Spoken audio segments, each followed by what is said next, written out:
Okay, this is a little demonstration of how we import and align a solid model into Gibbs. Frequently in the world we live in today, the modeling environment in modeling community uses a different rationale for centering or fixturing or making an origin selection for a part than the machining guys do. And it's not unusual. As a matter of fact, it's highly likely that when you import a solid model into the Gibbs environment, it's going to be incorrectly oriented. So we have an example of that. Again, we're going to start with a parasolid file here. So we make our files of type drop down here, go to parasolid, and again there's a uh, parasolid file folder on the DVD where you got this video from, and it's going to be called the align part example 2 XO2 X underbar T. Remember, X underbar T is the extension for parasolid. That's the Unigraphics parasolid, basically generic translator format. Any parasolid based modeler will have the ability to export an X underbar T or XMT. Either they're pretty much identical file formats, and the differences between the two are taken care of inside the Gibbs environment, so either one will be fine. But it's called align part EXO2, so we're going to bring it in, and doesn't matter this time. We're just going to go to a 3-axis vertical mill, and we're going to make sure we solidify, remove unneeded topology, and simplify again, and just say OK. And when we're all through here, close that window, do an unzoom here. You'll see that there is a model, but it's incorrectly aligned. As a matter of fact, it doesn't align any kind of a plane that makes any sense from a machining standpoint. So our task is now to align this thing so that we can machine it. One time this was a fairly involved and laborious and, may I say, tedious task, but we finally got it and figured out that most CAD environments don't allow for correct implementation of our solid model format. So we've added a new tool. It's been around for the last 5 or 6 versions of the software, but it goes back at least 3 years. Um, it's called the Align CS, and the way you use it is make sure the face selection tool is in. The button analogy is correct. If it's in, it's on. On is in.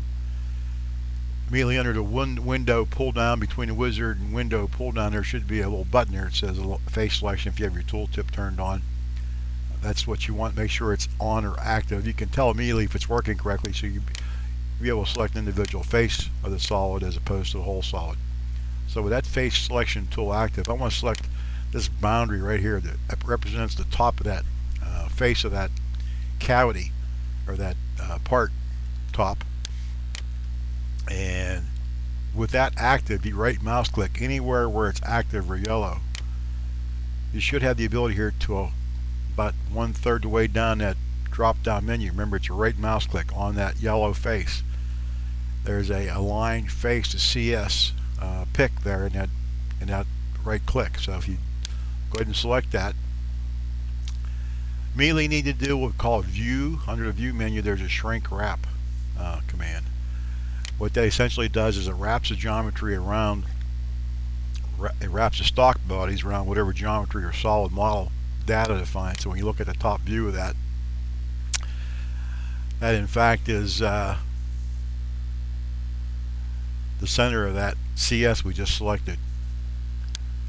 Select that again, you'll see. In fact, it put the origin of that CS immediately in the middle of that face that was selected there. That's probably not a great machining strategy location, but we're going to further align this part here.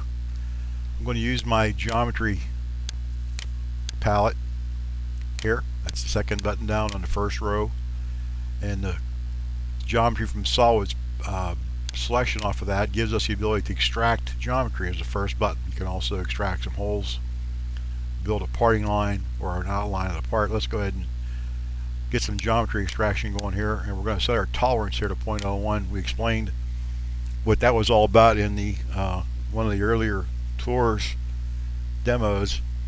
But to summarize, Zero would extract features into a NURB or B-spline format, whereas 0, 1 or 0, 0, 1 tolerance would extract it as a feature that's an arc or a circle where possible. What that means from a machine standpoint is you're going to get G2s and G3s as opposed to a bunch of linear G1 moves to approximate a shape. So where possible, you should always set your tolerance here to 0.01 or something above 0, 0, 1 certainly. So I'm going to go ahead and hit the do it. And if I hide the model here, we see we extract the geometry that lied on that face. It's a whole lot quicker than building that geometry from scratch, wouldn't you say? And while I'm at it, I'm going to go ahead and put a line. Use the point through a line through a point and angle command down here, and I'm going to select that point at the lower left hand point on the geometry there, hit the do it or the angle 0, and we'll create one line there, and we'll bring up our dimension palette, and there in fact is a angle attribute in the geometry or the dimensioning palette, so we can basically say what angle that is. Works out to be 7.36 something degrees. So I'm going to go ahead and hide my geometry or bring my model back here and turn my face selection tool off so I can select the entire face, and then under the modify menu we're going to say modify 2D rotate around what point. Well, we've got that point of geometry we just extracted down there at the corner. If you hold down the align or the Alt and Shift key at the same time and click on that point, it'll tell us that that's negative 0.4.319 in X and Y minus 3.21477. That's the absolute location of that point right there, and the angle is going to be, hold down the Alt key and just click on that line. Turns out to be 187, and I guess that's going to be, oh, wrong, going to be clockwise. Yeah, in fact it is.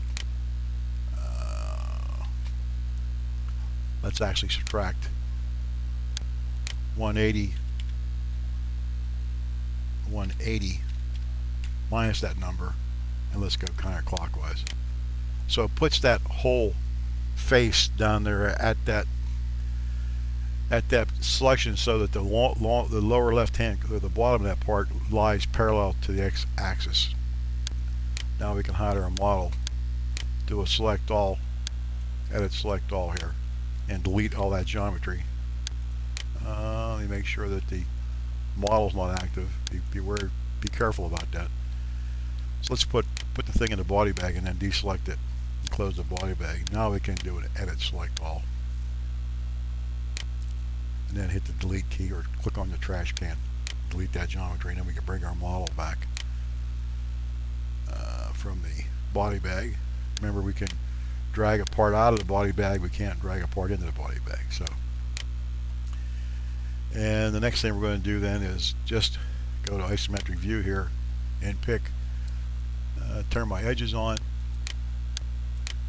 and pick, say, that edge and that edge. Again, we're going to do a geometry extraction, get those two lines there, and do a modify, move part origin. Remember the Alt and Shift trick again, move it to there, click on the do it button, and click all that stuff there, and go ahead and bring our model back. And now our geometry is correctly oriented, and we have a machining 0. So the part is aligned so that the lower face is parallel to the x-axis.